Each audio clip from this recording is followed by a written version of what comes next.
This channel does not promote any violent, harmful, or illegal activities. All content provided by this channel is meant for an educational purpose only.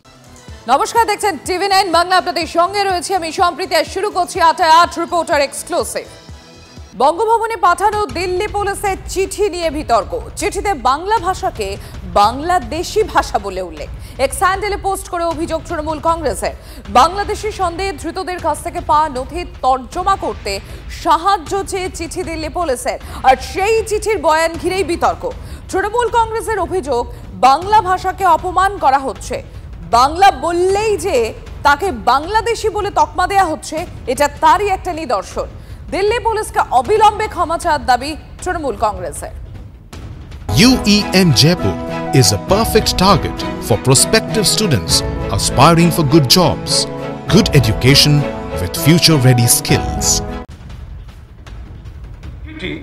Bangabhaban দিল্লির তার officer ইনচার্জকে লিখছেন। কে লিখছেন? লিখছেন inspector Amit Dutta. অর্থাৎ Delhi police Bangla ভাষাকে বাংলাদেশি ভাষা বলছে। কে বলছে? বিজেপি বলছে। কে বলছে? বিজেপির পুলিশ বলছে। কে বলছে? অমিত শাহের পুলিশ বলছে। কে বলছে?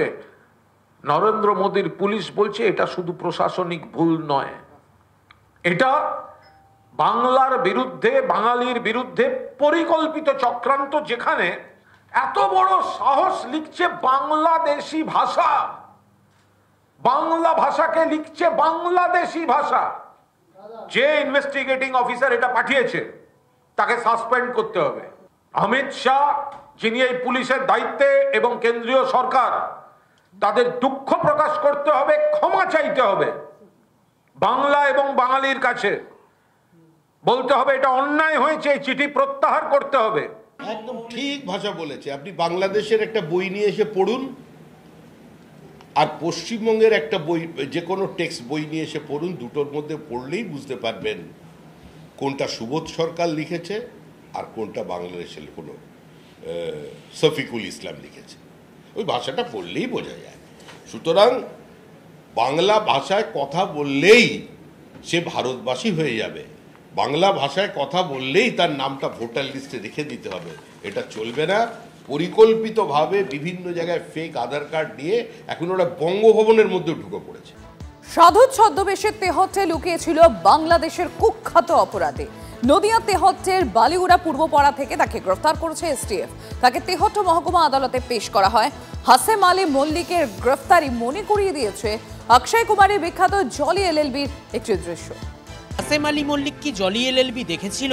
বাংলাদেশে জঘন্য অপরাধ করে ভারতে পালিয়ে আসা হাসেম সাধু সাজার আইডিয়াটা কোথা থেকে পেল? কিন্তু সাধু সেজেও তো সুরাহা হলো না। পুলিশের খোঁচরদের নজর এড়াতে পারেনি হাসেম আলী মল্লিক। তার বিরুদ্ধে মামলা রুজু করেন পশ্চিমবঙ্গের এসটিএফের সাব ইন্সপেক্টর মোহাম্মদ আব্দুল নূর চৌধুরী। তার ভিত্তিতেই বালিউড়া পূর্বপাড়ায় হানা দেয় এসটিএফ ও তেহট্ট থানার পুলিশ।